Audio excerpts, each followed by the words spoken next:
Because I'm happy. Happiness is true. I'm gonna need you to learn those lyrics. Hey everybody, welcome to another Spiritual Session Sunday. I am Norwood Young, and this is Debbie Creagh. yeah, we're in one of those new sessions. We are. All right, so Spiritual Session Sundays. Hi, Agent M. Happy Easter. Mm-hmm. Hi, Henry Louise. Hi, Henry. Hey, Devon. So Spiritual Session Sundays basically is a show that we put together, Debbie Creagh being the #1 psychic and spiritual healer in Bangkok, #10 in the world. I living a very, very spiritual life. We decided to put a show together that combines her world, my beliefs with like the yin and yang. So it's like we call it spirituality for dummies. Yeah. So today we're going to talk about vibrations, what they are. Hi, Janesta. And we're going to talk about the necessity to be a beacon of light. So here on Spiritual Sessions, hi, Angelica. Hey, Linda. Hey, Linda. We have our 11. We sure do. Spiritual Sessions commandments. So I think we're on number 10. We're on number 10. Okay. So before we start, let's go to our moment of meditation and get into our place of serenity and divinity, and maybe sneak into the refrigerator and get an Easter egg or whatever. You know what I'm saying? So we're going to take this time to do that and be right back.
Woo! Okay, we are back.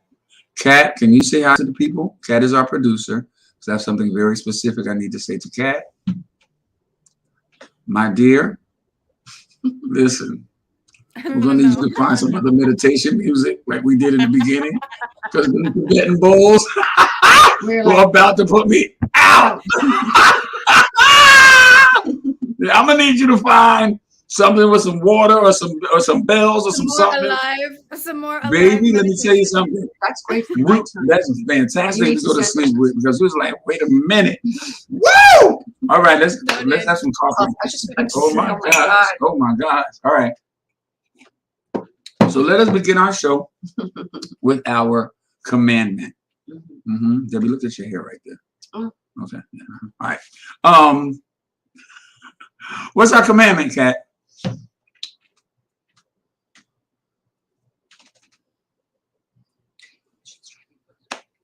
Thou shalt strive to be positive and a beacon of light and happiness. So that'd be my question. Oh gosh. No, really. How does one strive for positivity, in your opinion? I think that we need to take responsibility and ownership for our own lives Mm-hmm. and be in a position of being teachable by life. We get life lessons come to us, and you can either be one of those people that's moving away from all the time, which means you're not learning anything. You're learning little snippets of things. Come on, I'll never do that again. And a year later, you're doing that again. And what happens to people is they start getting bitchy and moany because they feel life's being unfair to them. But it's not being unfair to you. It's a pattern of behavior, and you're going through a cycle over and over again. So if you're teachable and you start looking at life and learning from life, the lesson gives you wisdom, and you're able to be more positive because you're in a place of receiving knowledge, knowing yourself better, and letting go of a lot of past stuff, doing the healing on yourself of what maybe you're carrying over from your childhood. So when you're in a place of being teachable, you can start being a happier person because you're growing first inside, and then you project that outwardly. So you can then be an inspiration or a beacon of light for another person who may be going through the same thing. Okay. Mm-hmm. Okay. That's the first thing that comes to me when you ask me. No, but that's you're the pro. You're the pro on the technical side. So I'm gonna give my everyday layman's terms.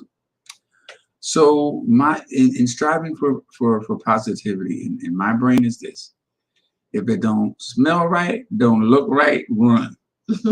Just run, because the lack of something feeling good or feeling positive is feeling unpositive or not good, right? So it's maybe easier said than done, but all right, here's an analogy. You know how when you've gone to the refrigerator and you've had something left over and it's in a container, right? And then we take the lid off and we smell it, and we're still not sure. And then we say, okay, we taste it. And it's horrible, right? Don't take that chance anymore. If you know that it's been in there 3 days, throw it away. Don't even take the chance, right? Don't even think about it. So that's the way you live every day. So if people have patterns, or if environments have patterns, right, don't even take your chance that maybe it'll be better. And we'll talk about that in vibrations. We'll talk about vibrations. But in a strive for positivity for me is keep yourselves, like you said, in teachable moments, but keep yourselves in situations where where the outcome will always be positive. Yeah, right. Right. And that's really about creating good boundaries, right, isn't it? Yes. That's basically the same thing. You're creating good boundaries with yourself and others. So you start to become aware of where you end and other people begin. So you draw that line in the sand, and you start to know when other people are invading your life and your space with their stuff. Right. Yeah, absolutely. And it's really important to be aware of that, because in the line of what I do as a healer, you see people coming depressed, brokenhearted, not wanting to live. And it's not even their stuff. They become sponges for somebody else's stuff because they think, well, I'm empathic. We're supposed to be kind of like this doormat, aren't we? Nope. And I'm like, no, being empathic means being sensitive and having that ability to be sensitive. So as you said, you run the other direction, not that you lie there and take it on board.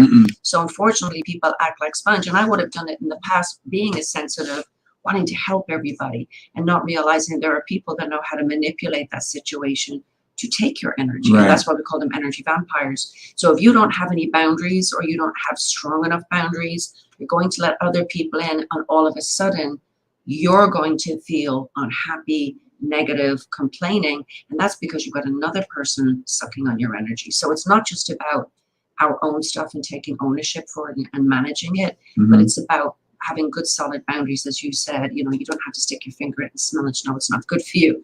Don't ignore the fact it's gone by its expiration date, or the fact that you got red flags. Somehow that didn't sound really good when you said it. Stick your finger into it and smell that. That was really we have an nasty. Irish way of saying that it looks like shite.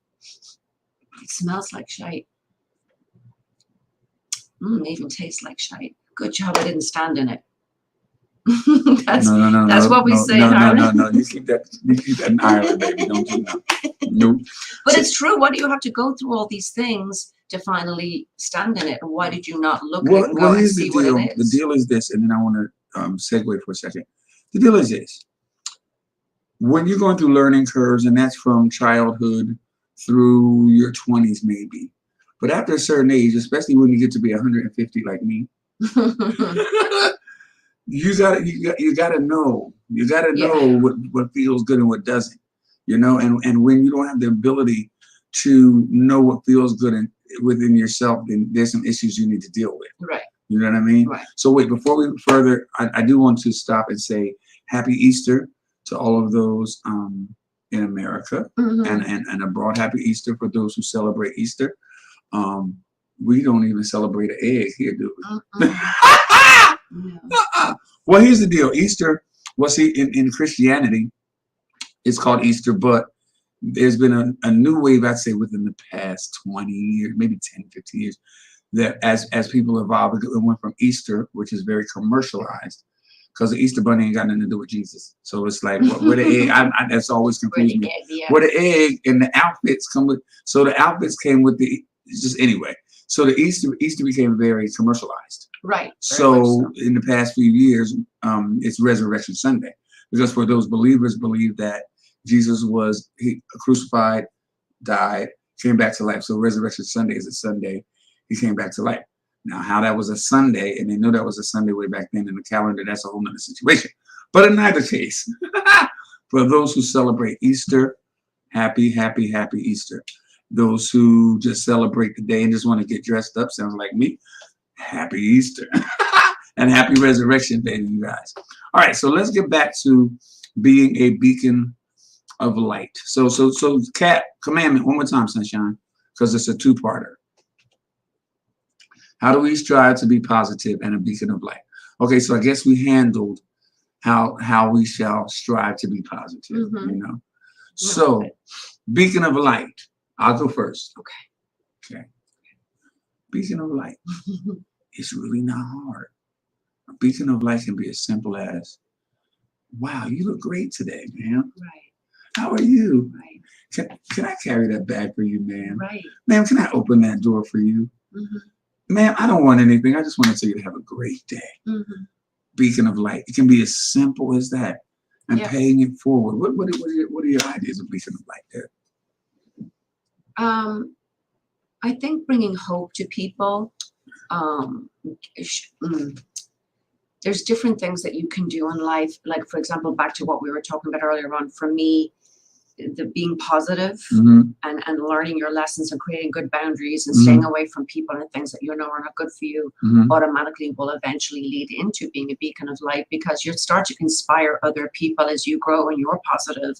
You start to inspire you are a beacon of light and give other people hope. So, for example, if you go through a bad marriage and you come through the other end and you're very wise from that and you're starting to look at all the nuances and different things that you learned about yourself and why you allowed yourself to go into that kind of situation, you can then help other people and they can see you coming out the other end and the great life you're living, and they're like, well, if this person went through that and are this happy and this knowledgeable, then that can happen for me.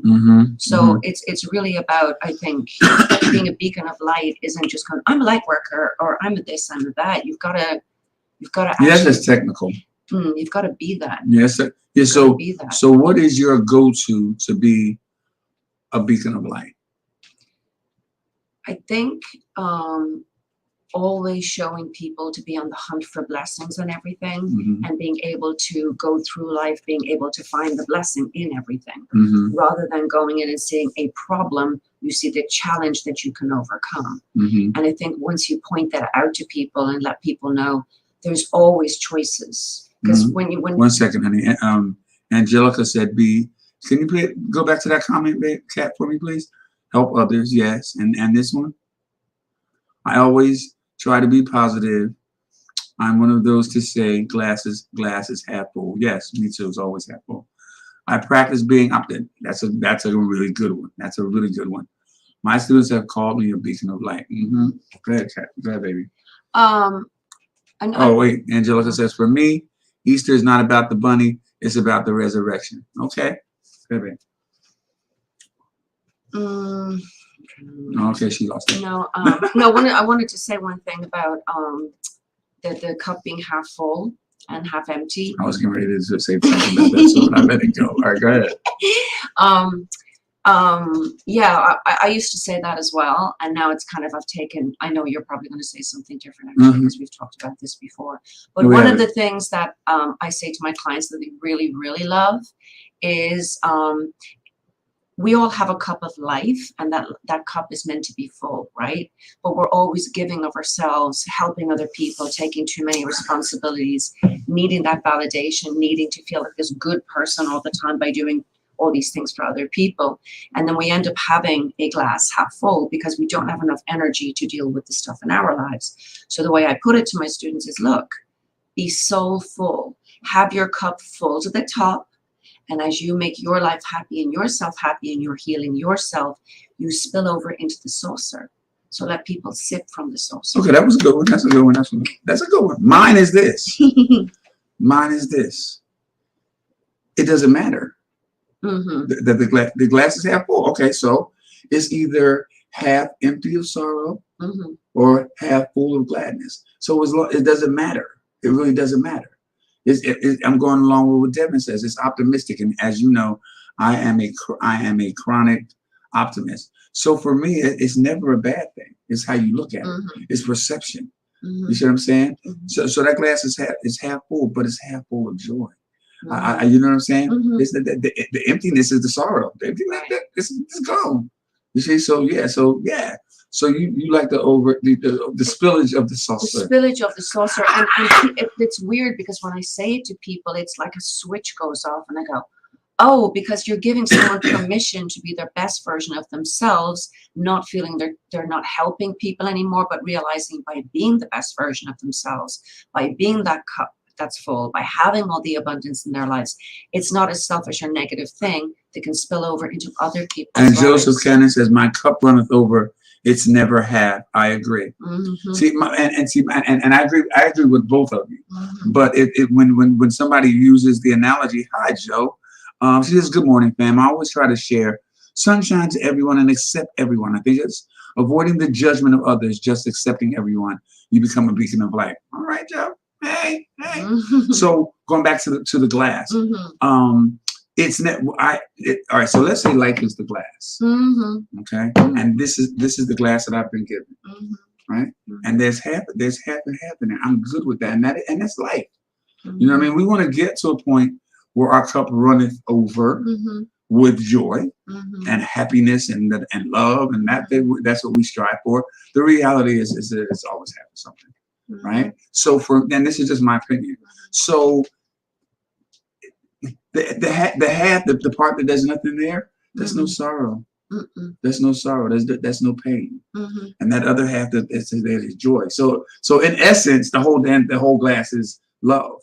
You see what I'm saying? So I just, my glass is just a little different. Yours is a Dixie cup. Mine is Baccarat. But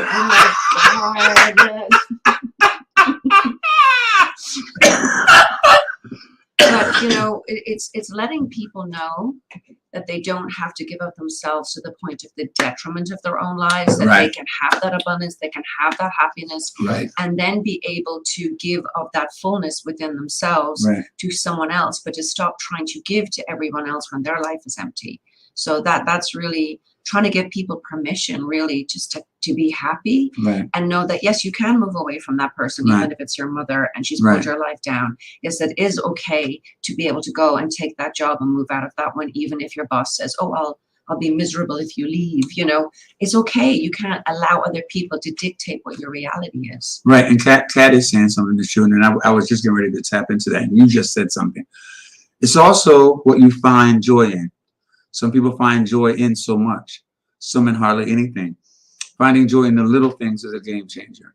That is also true. That is all very true. And the deal with that is, I don't judge anyone, however they judge me. It's so sad. What they think about you, though, is none of your business. What they think about you, Janesta. The joy, yes, and being a beacon of light. And the deal is, if you don't, going along with what you said, if there is not a place of joy and contentment within yourself on any level, there's no way you can be a beacon of light. You see what I'm saying? So finding the joy, even if it's in the little things, you know what I mean? And being able, and because what happens is, your being becomes representative of what your heart feels, and other people feel that. You know what I mean? Yeah. Can I just respond something to Janesta? Yes. If you, I would like to ask Janesta, if you are being hard on yourself, in general, you kind of critical of yourself and you're hard on yourself, when that goes out into the universe, it actually creates an attraction, a magnet of judgment from others. So maybe having a little bit of a think of changing how you speak to yourself. Wait, I just got it. What? Janesta. What Debbie said, yin and the yang, spirituality for dummies. I'm the dummy. So here the deal is this. What Debbie's saying, I need Botox, y'all. What Debbie is saying is that perhaps, and she's being nice about it, perhaps you're judging yourself. Yeah. And because you're judging yourself, you might be attracting judgmental people. Well, it's law of attraction, what you put yes, out, it is. You're going to get. That's what I'm saying. So work on seeing everything that's wonderful about yourself, Right. and don't be hard on yourself. Because maybe if you think about it for real, you're judging yourself. Yeah, which is what I'm saying. Being critical, being and critical, putting yeah. yourself down and being hard on yourself. Yeah. Exactly. And is it? You'll attract that in other Yeah, people. most certainly. No. I totally get that. But that brings to my mind, Angelica says, I'm always helping people, and sometimes I forget about myself. Yep, we're gonna put a pin in that. Going back to the self-judgment thing, that's big.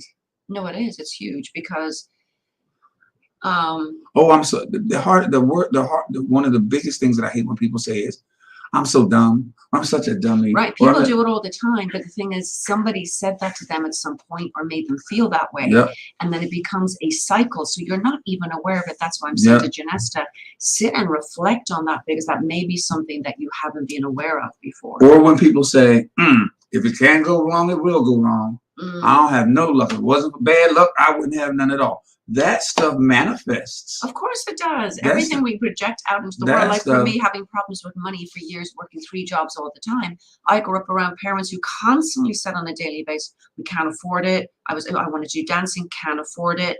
Money doesn't grow on trees. Money's the root of all evil. Yes, it does. Because money is paper. Paper's from the tree. Right. Yes, but it does. And the thing is, when I addressed that and realized that they were always in a place of loss and scarcity, like growing up, it was always fights about money, talks about money, things I couldn't have that I would have loved to have done because we don't have the money. So, it becomes a cycle subconsciously that we're unaware of. So I went through life working my butt off and constantly going, why am I not being able to save? I don't even spend anything. And it's also said that I think there's 96% of people who win the lottery go bankrupt within 2 years. Why? They didn't change their mindset about money. So they're going to have loss because the mindset didn't change. So, and that's proven through statistics. So we have to understand what your reality is, the fruit of your mind. What are you creating? What are you projecting outwards? That's creating the magnetic effect coming back to you. And when you don't do the self stuff, like Kat was saying, the joy and what you were just talking about, it prevents you, because you're in a place of, for lack of better terms, darkness, not darkness, but you know what I'm saying. Because you're in that gray area space, it prevents you from being a beacon of light, because it's all about being a light person, a person of light. So when you don't have that inner light, you don't have any to share. Right. So I guess it begins with getting it for yourself. So for me, and then we got to go back to the her not helping other people, Angelica. For me, the easiest go-to for me for being a beacon of light, first of all, I live my life in a way that I love to make people happy. It's just who I am. Be very clear that although I am empathetic for a lot of things, I come first. I've learned to love me first, because I cannot, and it's cliche, but I can't be any good to you unless I'm good to me, right? So I'm silly, as you know. I'm nuts, and I can laugh in a room by myself at myself. So it is so easy for me to smile and make somebody happy just by being silly or just by being me. So, but it has become a duty of mine. Like she will tell you, if we're in the store and somebody has this grumpy, I'll talk. Hey, how you doing? You're so beautiful. Smile. What's the, especially the chicks, don't I? Yes, turn that frown upside down. What's all that? And taking those little time, that little time out to some people makes them feel special. Yeah. Are you talking to me? Most certainly. Why wouldn't I be? Yeah. All right. So let's go back. Kat, what's the other comment? I think it was Angelica who said helping others. Helping others. Yeah, I'm always helping others, and sometimes I forget about myself. You have to, and you speak after this for 1 second because it's piggybacking off what I just said. You have to come first. There's no such thing as forgetting about yourself. When you get up in the morning and you do your hygiene and brush your teeth and this, that, and the other, you are very well aware and in the place of self-care. So it cannot be limited to daily hygiene. It has to be inclusive of everything in your life, because it's okay and it's normal to feel for people and this, that, and the other, but not to a point where it can ultimately damage you because you're not taking care of yourself. Take it. Something came to me recently to my attention that was very interesting, and I can't remember the name, but there's something of loyalty. And it's basically about a shift of loyalty. So when we don't receive the love that we need and the care and nurture that we need from one other or both parents, and our needs are not met, what happens is this belief system within that child's mind that hasn't got its cognitive development yet up to what it should be, like we have as an adult. It's very easy as an adult to look back and be logical about things. Children don't. That's not developed in them yet. So everything's hot and cold. So children will then believe, okay, my needs are not important. Other people's needs are important. So we go through life then putting everybody else first and forgetting about ourselves and attaching to that for validation, attaching to those opinions of those people, the judgments of those people. That's why those other people become so important, because they're more important than us. Their needs are more important than us, because that's the belief and the conclusion we came to when our needs were not met. Right. So there's an actual theory about that, and I found that very interesting, and it's true. Because if I look back at even how I've done it, when being a healer in my life, I've put my needs last for years, and probably at least 10, 12 years I've done that. And then life taught me through many experiences to wake me up to it, and I realized it and said, right, I need to start saying no. And no is such a big thing, because no isn't just no. You still suffer from that, Sunshine. Yeah, a little bit, but I'm a lot better than I was. Yeah, well, I don't know about that, because I'm not saying that you're not better than you were. I don't know how you were, but I know that I have to remind you to put you first, because you still will answer dealing with clients at 11 o'clock at night. Stop, Dad. You first. You first. Anyway, Janessa said, thank you both for sharing this message. You're welcome. So here's my challenge. Here's my challenge, guys. For those who are extreme empaths, or no, it's not hard to say no. Angelica, watch this. Watch this. No. Wow. I'm gonna do it again. Let's do it again. No. It's that simple. Because here's the deal. You see, you put your what? All right. So here's the deal. All right. Here's the deal, Angelica. Putting your children's needs before yours is normal, because number one, if they're children, you are their caretaker. So that's not wrong. That's not wrong. It's wrong if there's resentment behind giving for your children, and then that's a whole nother situation, maybe a session. But there's nothing wrong with that. Your children have to come first in order for them to go out into the world and do proper things, right? So you shouldn't feel bad about that, unless there is. If you got to investigate as to why you feel as though, Dad, talk. It's actually interesting. I had a conversation that I was just reflecting on it. I don't know if this is going to be. I think it's just interesting. One of the highest rate of suicide, the country for the highest suicide, highest rate of suicide in the world. What country do you think it is? Being that there's so many countries, I have no idea. Japan. They have no word for no in Japanese. Oh. Yep. That's right. That's it, basically. Right. So, when you really reflect on that, I've read articles on it. It's very interesting. Very interesting. And I tried to do positives with my mama, and she likes to complain. Okay, hold on to that. let's go back to hold on to that cat. Here's the deal. You're supposed, as a parent, we're always supposed to put our children's needs before ours with a limit. With a limit. You can't all right, so here's the deal. There's a difference between putting your children's needs before yours and sacrifice. Mm-hmm. There's a huge difference. And it's also a fine line. So if your children need shoes and clothing and what have you, and you have to wear something from 5 years ago, that's fine. But or if it's sticky, it's very sticky. But your children should always. I mean, that's part of parenting, says the man who has no children. But as a son, firstborn, oldest, only son, I think my knees should come before my mother's. I'm only playing. But yeah, I don't. Here's the deal, Angelica. Why do you seem like you have not resentment, but why do you seem upset about that? Why does that seem weird? Why is that an uncomfortable thing for you? And let's take this other thing, and Angelica can answer. Come back with that other statement. I think it was Janesta. I tried to do positive. Oh, but here's the thing with that, and then Debbie, you talk about that. Here's the thing: you can't be concerned with your mother's need for complaining. That is like really, really her issue, and maybe she's coming from a place of not appreciating the way or value the way it could, or maybe she does, but doesn't want to give you the credit, so she complains in place of, you get what I'm saying? When people do that, a lot of times you'll do so. If you were to do something for me and I'll complain about it, but I really, really appreciate it, but I don't want to give you that power, so I'll complain about it. So it's weird, but concern yourself with why you continue to do the positive things, because that's who you are. You know what I mean? And if it was not your mother, I would just stop doing things. Period.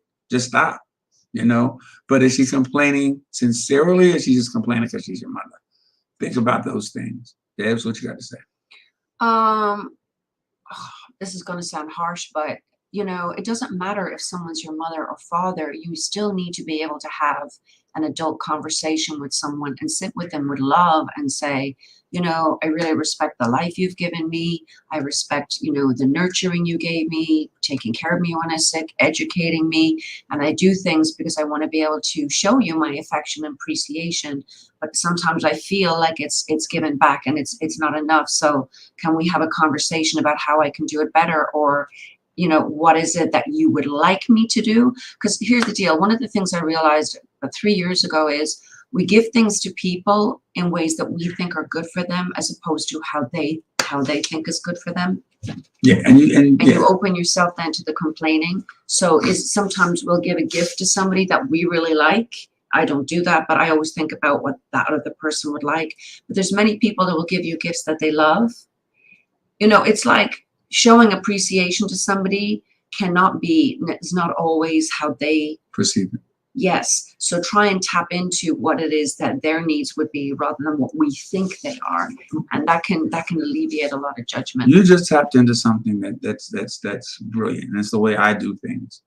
You know how I always say that although I know what I want the big picture to be, I always create the situation to make them think it's their idea. Right. I always do that. Right. So Debbie just said something that's really smart.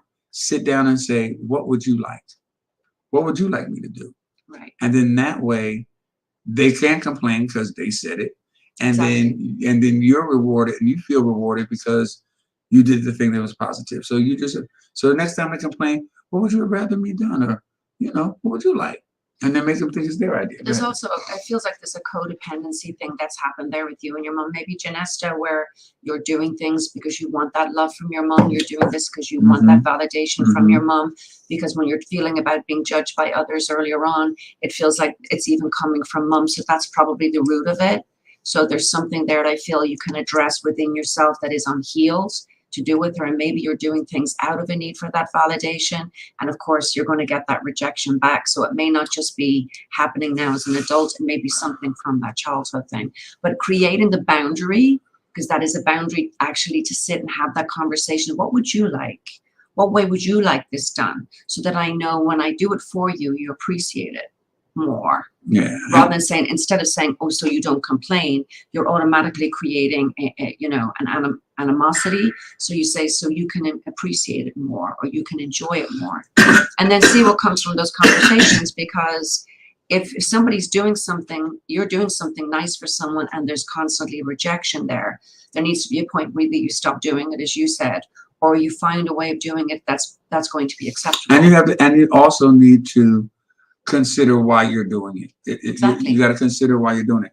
So Janessa and everybody else, before we go to commercial, because Janessa, a lot of what you're saying sounds like it stems from not loving yourself, right? And questioning yourself and doubting yourself. So what I'd love for everybody to do and report next week, because we'll have 7 days, is each day, simple as it, each day, write down one thing that you love about yourself. Each day, just simply write one thing positive that you absolutely love about yourself. And after 7 days, you'll see that you'll have 7 things. And then after 7 more days, you'll have 14 things. You're like, I'm a bad so-and-so, right? So write 7 things down that you like about yourself, and let's begin to manifest the positivity that we see within ourselves, so that we can begin to be beacons of light, or stronger beacons of light. Yeah. So that's everybody's homework. Let's go to commercial. We'll be back. Barnes Music City Soul Food, Nashville's premier soul food experience. Barbecue, fried or baked chicken, oxtails, turkey wings, meatloaf, chicken wings, pork or turkey chops, rotisserie chicken, fried fish, mac and cheese, greens and yams, an assortment of vegetables for the vegan in you, cakes and pies. Outdoor dining available. Barnes Music City Soul Food, Knowlesville Road and Old Hickory Boulevard. Call 615-429-7836 or barnesmusiccitysoulfood.com. Hey, this is your man Norwood, and I have gone global. Please follow me on all my social media platforms. Now, if you'd like to see new and upcoming or previous shows of Just Norwood, Night School, or Spiritual Sessions Sundays with Debbie Creagh, please subscribe to my YouTube page, Norwood Young's Wonderful World. And also, please follow me on Facebook and Instagram. Now, I'm really happy to be celebrating 40 years in show business. And if you'd like to catch a glimpse of those 40 years, please follow me on TikTok. I guarantee it's going to be a lot of fun. Okay, we're back. So listen, you got to do the whole thing. Click like, click like, subscribe, share. Right? That's how that goes. It sure is. So click like, subscribe, and share our spiritual sessions. Oh, look at this. That is so weird. Please share. This session speaks to all of us. Share. What? Wow. Connection. Connection. We were just talking about it. Angelica says, love this spiritual session today. Blessings. So let's do our homework of writing down one thing, just one thing every day, and then we're going to share it next week. Angelica says, I just feel if I do not put my children's needs first, I am a bad mom. But what does that mean? All right, let me ask you this question, and then we're going to segue into vibrations. But let me ask this question. What needs do you feel that are outside, that you fulfill, that are outside of the obligations of what a parent should feel? And how old are your children?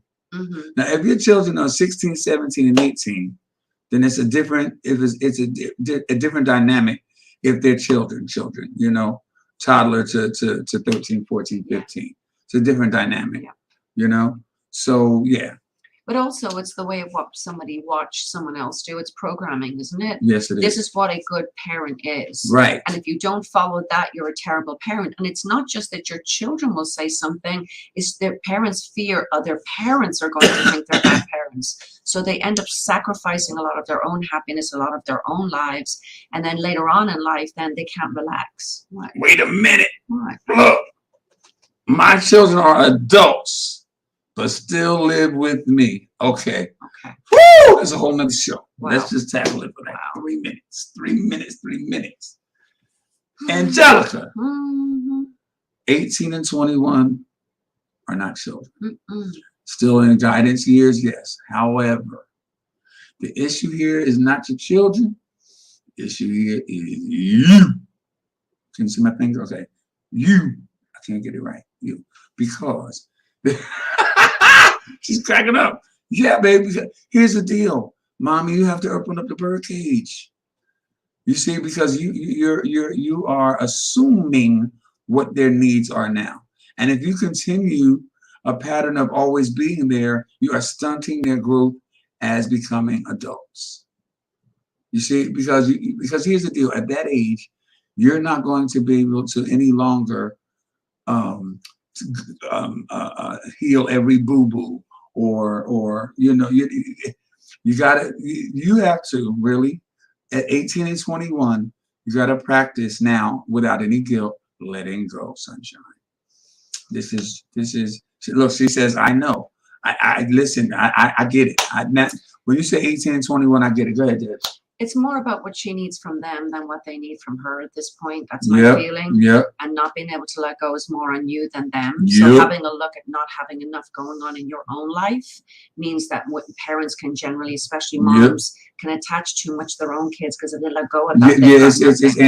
It's Angelica letting go. Yeah, it is. It really is. And so we project onto someone else, oh, but they need this, they need that, because basically they would feel useless and not fulfilled anymore if they're not doing all the giving. The other part of that is, came to me now because you want to do that.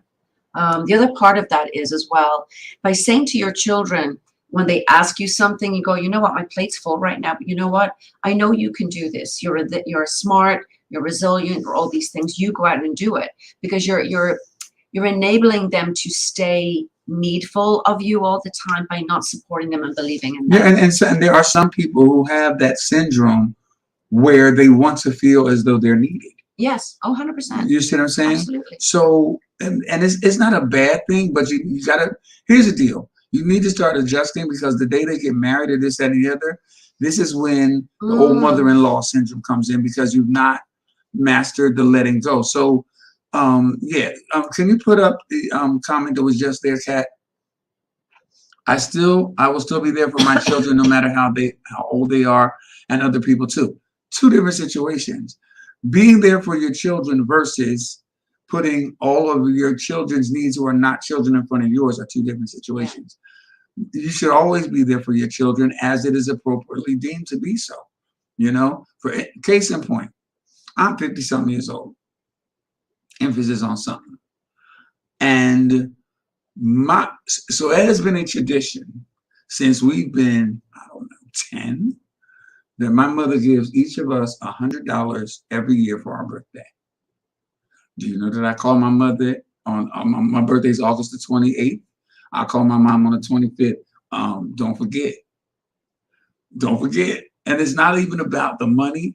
It's the fact that I know that she's always there. And it makes her feel happy to know that I remember that sentiment.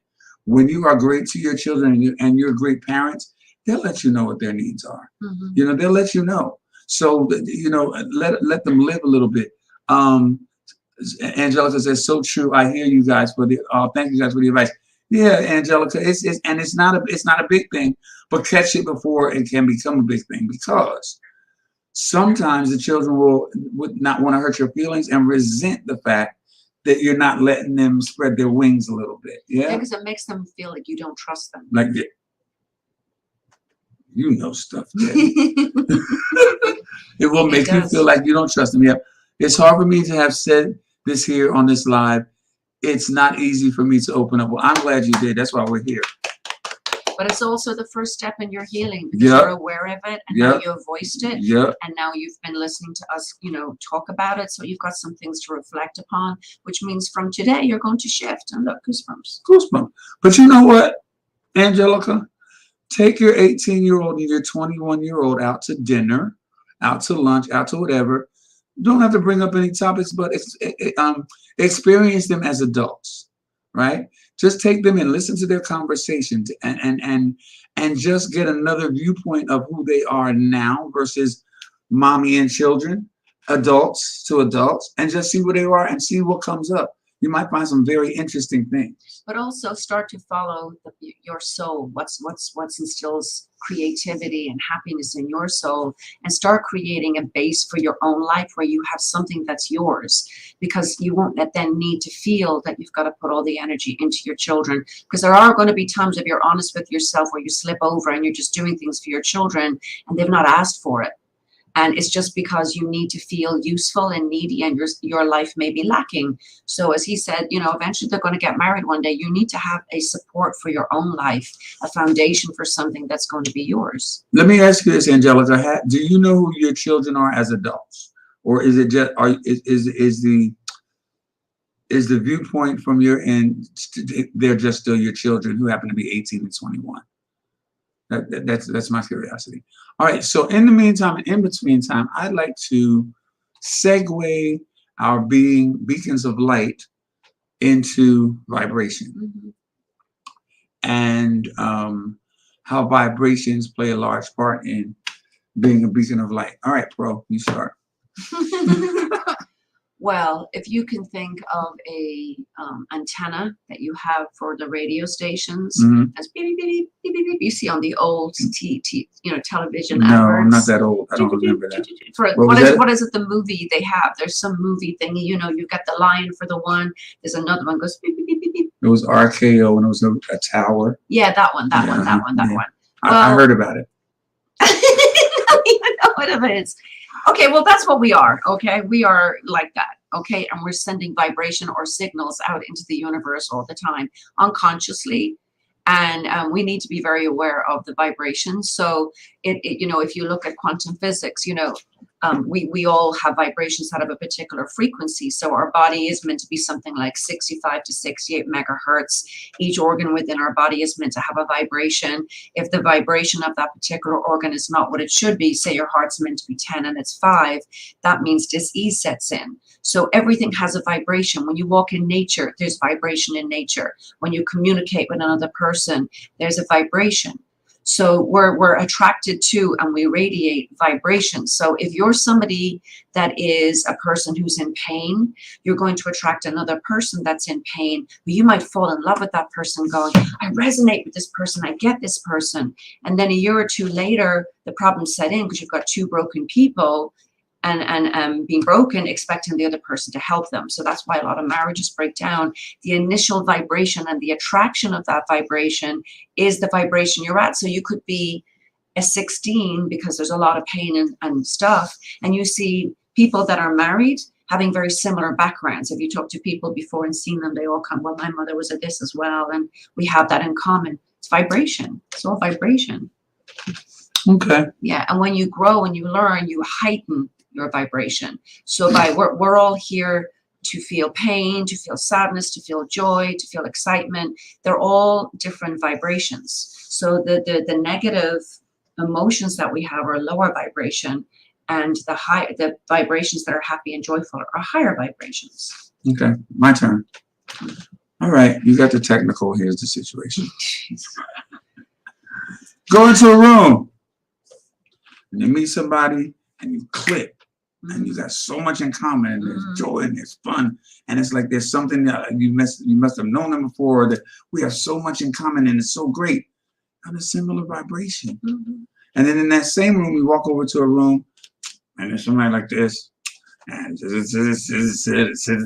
that, and it just seems weird, or you say, nah, here's the thing, I'm not getting good vibes from that person. That we say that loosely, but that's vibration, right? So it's important that you stay in, as much as you can, stay in an environment where the vibration is equal. Now, the statement that misery writes, and people say likes, but it's writes, misery writes company, right? That's because that's the vibration of misery. So people are always complaining. People always, never see the positivity. They're on the same low vibration or frequency. So what happens is, we're in marriages and this and the other, when people's vibrations change for whatever reason, that's where the discord comes in. So if our vibration is low, we cannot be a beacon of light. Right. I always say to the students that come and learn energy healing or coming and they're doing healing sessions or courses, whatever, I say you need to know at a certain point as you elevate in your vibration through the growth and healing you're doing, there will be people starting to leave your life because they will resent you being at that higher vibration because they're not able to come up. And that can be family members I want too. to share something. I want to share. Go ahead. That can be family members as well, where you start to realize their lower vibration pulling you down. So I always say to people, part of the understanding when you're going through a healing journey and you want to be living this spiritual life, there are people that are going to move out of your life, but don't forget, there's going to be higher vibrational people that you attract, in exactly, that are going to replace those lower vibration. So don't chase people out of fear to keep them in your life. Some people are just the cement boots that are on your feet that are helping you drown. And they're where they're supposed to be. And to be examples of where you were. Right, and know and feel grateful as they're their yardstick of how well you're doing. But love them from a distance. It isn't to resent them or judge them. Love them from a distance and let them lead their path. Sometimes they might be inspired by you and eventually catch up or go, okay, you know what? You know, you and me are not so close anymore. And I see you're so happy. Can you tell me what happened? And they'll go, here, go and do this course with Debbie or whatever. So I have this happen all the time. Listen, my uncle, my sister, they see the change in me. They see the shift in me. They want to come and learn too. And I say to them, well, you've just been an inspiration or a beacon of light for them because they've seen the shift in you and vibration. So that person in their healing journey has become that beacon of light for someone else. And then they're going to lift their vibration and be for someone else and so on and so forth. Maybe or maybe not. Some people are just stuck in their vibration. But I have a story. Of course you don't. No. I learned my lesson by changing my vibration. That's what we're going to be talking about. So there's a story. I'm going to share. There's a story dealing with her. And oh yeah. You're getting ready to be a beacon of light, Debbie. Okay. You're getting ready to be a beacon of light. So, I do this thing here called Hollywood Super Soul Sunday brunches, and this one particular brunch was for breast cancer and women empowerment. I hired for this particular show, for this brunch, women entertainers, female entertainers who had stories that could empower people. So Debbie is my background singer, but Debbie is a singer who also sings, but she always, not necessarily dimmed her light, but it's just still getting her confidence in being a solo singer. I'm never letting her go, so I don't know how that's gonna happen. But anyway, so for this particular event, I told Debbie, I said, I want you to, because Debbie has a story, a big story. I want you, one of her stories is that one of her dreams was to be a singer, a straight up singer, on stage, the whole thing. So what happened is I hired these people to sing and this and the other. And I said, Debbie, I'll need you to tell your story, empower your people because you do that every day. And I need you to sing by yourself. And she's like, no, I can't. Yes, you can. Yes, you will. Let's get out there. So of course, Debbie works with me. She's on my stage, so she got to be, she got to come with it. So we went and we found this. I wish I would have told Kat to pull it up. I'm sorry. So we went and found this amazing. We put together this costume. It's like ridiculous. And I can send huh? Can you send Kat the picture? Okay, send Kat the picture.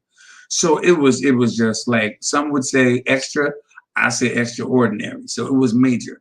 But I said to Debbie before she hit that stage, I said, you're going to have, no, I said it to her when we were getting fitted for the costume.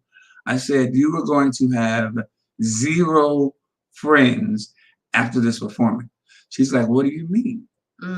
Because those of lower vibrations who have been jealous, who have been tying themselves to your rising, who like you in a place of mediocrity, when you reach, there's a whole nother level of expression of growth and meeting potentials and dreams being fulfilled, that those folks are going to fall off like flies. And I'm here to tell you that when that when Debbie did this performance, and not only the performance, but it was before people's very eyes, they witnessed her meeting a goal, meeting a dream, changing a vibration. You know, it was amazing. And sure enough, one of her closest students, look, there it is, right there, right there.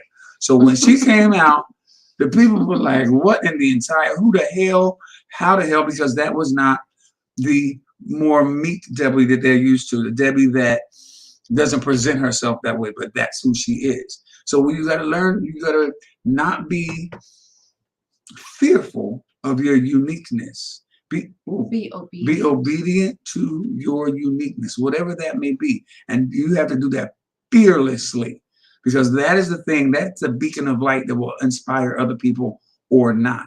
So that performance, that, like I said, the performance was amazing.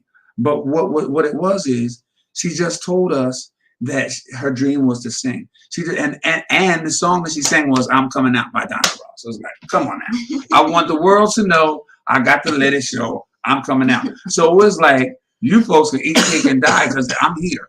And sure enough, as I said, one of her best friends, she called her daughter. She was the former producer for this show. I'm just saying. Had an issue with, did she call you a fluffy? She said I looked funny. I was like a pink sponge. She told us she was like a pink sponge jumping up and down. Now, is that somebody, even if you thought it, if that's somebody who loved you or supported you, would you come out of your face and say that? So the funny thing is, when I think about that, that's just pure, and she's not a hateful person, but she had no other way to express her disdain for your level of growth. How dare you grow without me? How dare your vibration change without me? When did this happen? So you guys just tap into whatever it is and be fearless about it. Yeah.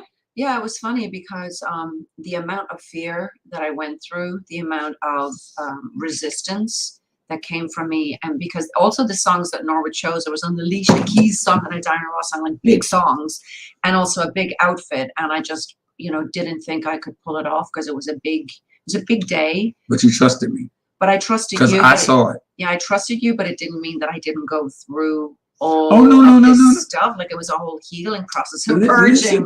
But that's what childbirth is about. Yeah, it was. It was like, that's what childbirth is about. It's painful. And it's like, why'd I do this? And then the baby's born. It's like, oh. That's a good analogy, actually. That was good, right? That's a very good analogy. Thank you very much. No, it is. It was painful.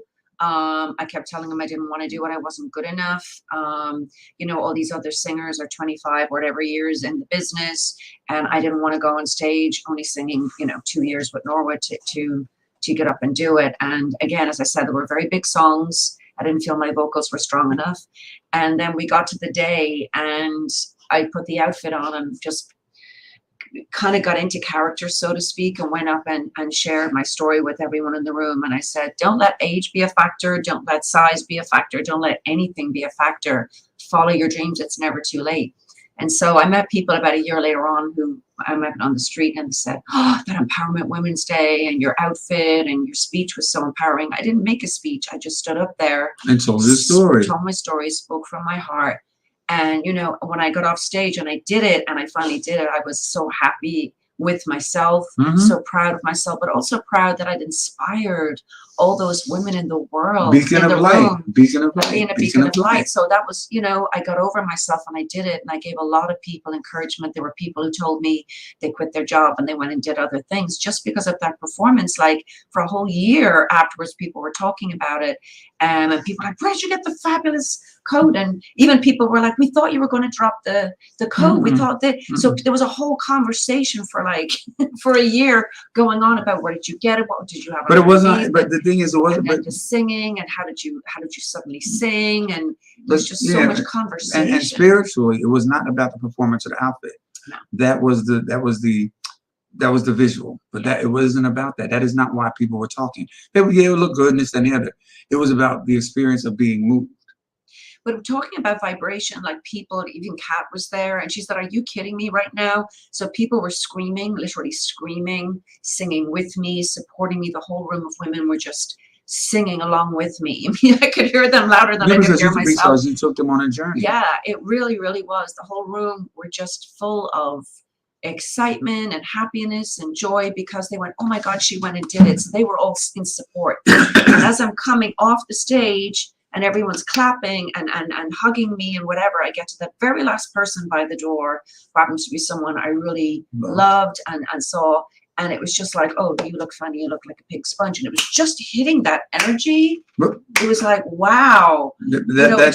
But then I didn't let it take me down because I know better. I was like, but it was just an initial thing. And then I let it go because I wasn't going to take away from the vibration of what I felt. And that's why I told that whole story, because that is a prime example of vibrations and where you have to keep yours and the environment you need to stay in. Because if you are of a lesser vibration, you tap into that person who gives that vibration, and then there's a conversation between the two ugly vibrations about stuff. Mm-hmm. So the good thing is when that room was filled with everyone on a close or high frequency vibration of support, love, and desiring to be empowered. You see? So let's go to commercial. We're gonna go to commercial today. Okay. Let's go to commercial. We'll be back.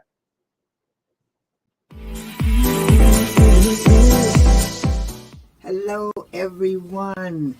Welcome to Betty's Pop-Up Shop for fun and fashion.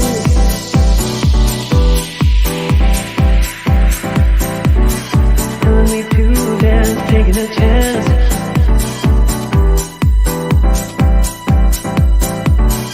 Telling me to dance, taking a chance.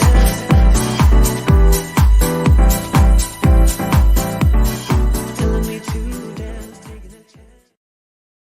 Hey everybody, it's your man Norwood, and I am so excited because this year I am celebrating 40 years in this crazy business of show. So please join me and follow me on TikTok as I take you down memory lane at crazy glimpses of 40 years in the entertainment business. Follow me on TikTok at Norwood Young. Hey. So look, we have to go. It has been an amazing session as always, but today was really special because of the fact that you guys really commented and we really like the feedback and we like being involved with you as well. Great interaction. Yeah. We love it. Really loved it. We love it. So please share. Even just when you're talking to your friends, just tell them, not necessarily just share. Ask if you have friends that might want to enjoy it. Don't just share it. Talk to them, text them, have them tune into spiritual sessions with Norwood Young and Creagh. So thanks guys so much. Have a amazing week. Don't forget Night School, my show, Night School, where Debbie's a class member. Henry Louise, who's talking right now, is a class member. So Night School is a bunch of adults with different opinions and topics and this, that, and the other. It's a lot of fun. Night School is on Mondays and Fridays. Just Norwood, all things about my 40 years in show business, is on Wednesdays. And of course, spiritual sessions. So guys, thank you so much. And we will see you next week. Oh. Homework. One thing a day. And I'm going, there's going to be a test next Sunday.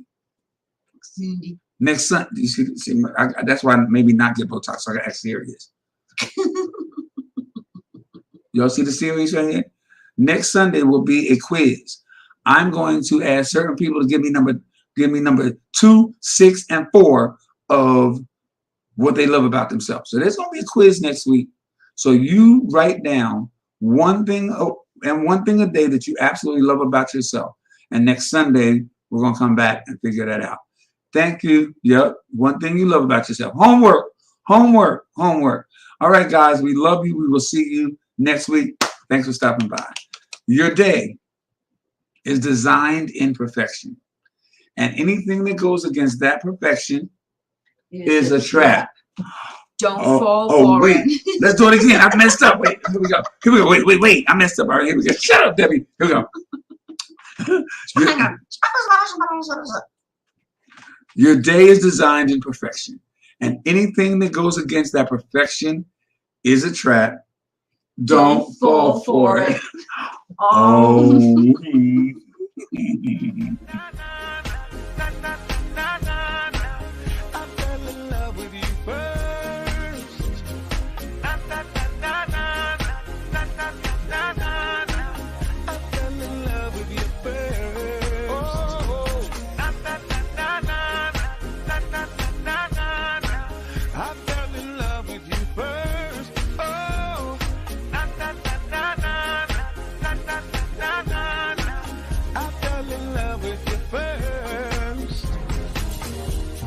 Pieces of a Dream and Norwood. We've been friends for a long time. He's crazy. Just Norwood. You say that you think that you love me, but girl, it's too late, 'cause I know that I do love you. Oh.